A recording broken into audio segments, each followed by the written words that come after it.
guys, welcome to my channel. I'm Nina and I'm going to be talking about the first Bridgerton book and what's been going on and why I've been posting that much. So I was in Brazil a week ago for a week and I posted a little bit. I wasn't able to do like full videos like this, but I posted a little and then I came back and I was sick for a week, so I wasn't able to post either. But I'm back, and we're going to be talking about the first Bridgerton book, The Duke and I, and Simon. And in my opinion, I like the book better. There's more details, and it's the actual story. The first season, it's similar to this one, but the other ones, the second and third one, they differ a lot from the actual books. And I know that people don't really like having people on the cover. That doesn't bother me as much, especially if the people on the cover are in like the show or movie that I'm reading about. Like if the show or movie was based off the book, if the book adapts to the movie or show by putting the people on the cover, then that's okay. But if it's like a book, but there's no show or movie and there's just a random person, then it's a little strange for me. But otherwise, I don't really have a problem with it. The story, it's different. The season is different from the book. They're mostly the same though, how they meet. So they're both at the party and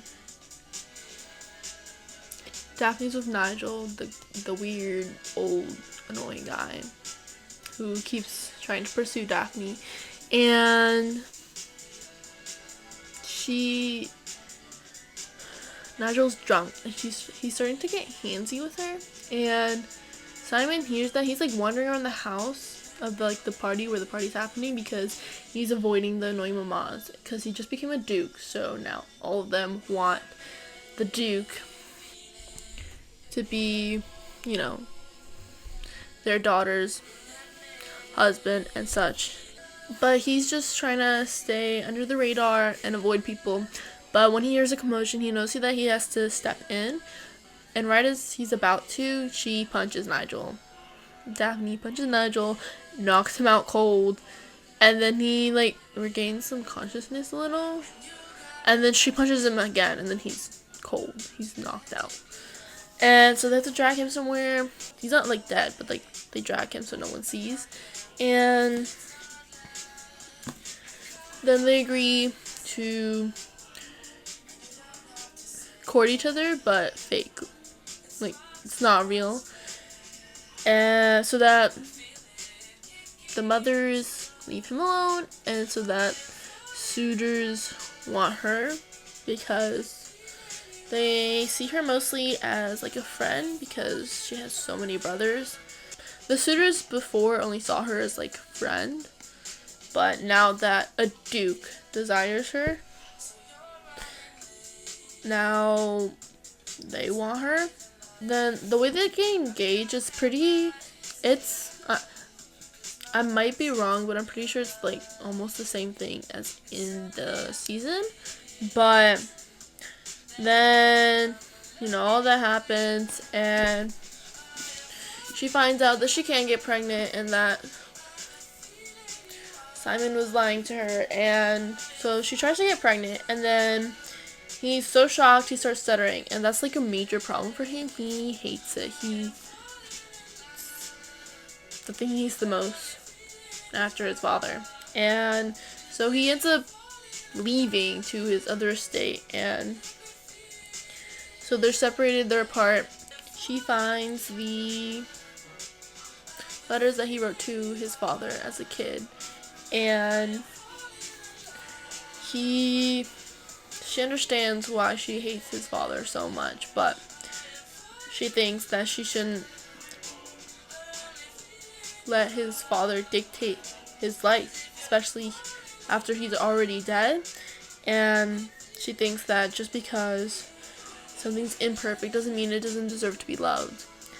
And, well, obviously he doesn't know this because he's in a different place. But then Anthony, her eldest brother, goes to where Simon is to go and knock some sense into him. And it works. Anthony leaves, and then Simon, goes home and goes to see Daphne to talk about things. And at the time that he goes, she's riding on a horse, and she's upset because she woke up that morning and her sheets were red, and she had previously thought that she might be pregnant, and then with red in her sheets, that means that she's not pregnant, and she's so sad. When Simon catches up to her, she ends up falling off her horse. She starts crying because she's not pregnant, and she really thought she was, and she really wanted to be. Then they go back to the house, and she's like, I'm not pregnant, and you deserve to be loved for who you are, and your father didn't see that, but like I do, and he's dead, and he's still controlling your life. That knocks some sense into him. And her 3 older brothers, Anthony, Benedict, and Colin, they end up going to his house, because he's been gone for a while, and obviously he can't do that to their sister. And then Simon kicks the brothers out because, well, it's his house. He doesn't want them there anymore, and Daphne and Simon are gonna spend some time together, so yeah. And then the first epilogue, because there's 2 epilogues in these books. The first epilogue, she ends up having 3 children. 3 girls, Amelia, Belinda, and Caroline. And obviously alphabetical order because tradition. And then they're about to have a 4th child, and it's a boy, so finally an heir. And so it has to be D, because A, B, C, D. And I'm pretty sure it's David, the name. Oh, in the second epilogue, I forgot. Daphne, she's like pregnant again, but it's like been a while since she's had David. So Colin, he brought his son, okay, it was his son, Georgie, to talk to Simon and Daphne because he's not talking as much. He's smart and he reads, but he doesn't talk. So they wanted to ask Simon what his advice, because as a child he didn't speak, and at times when he gets really frustrated he'll like stutter. But he looks into it, he doesn't find anything. He basically just tells them to love the child, give him attention, take care of him, and don't like make him feel bad for not being able to talk. And while he was like looking for like any help, he finds some letters that his father had written to him, and Daphne ends up reading it for him.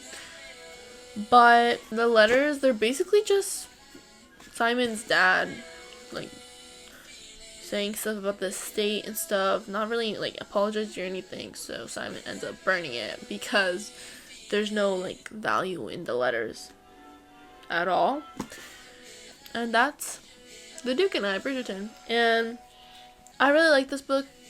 I did like it more than the first season. I like the book better. But obviously that's my opinion. You can like whichever one you want. I would recommend this if you like British type story. I don't know what it's called. If anyone knows, let me know. But yeah, that was what I thought about the first Bridgerton book, The Duke and I. And I'll try to post another video soon. It might be about the second Bridgerton book or just another book that I really like. Let me know if you to talk about any books, or if you have any books you would like to recommend to me to read, or if there's specific books you want me to talk about, recommend. So comment down below, and please like and subscribe so that I know if you guys want me to make more videos like this, and stay tuned for the next video. And I'll see you next time. Bye.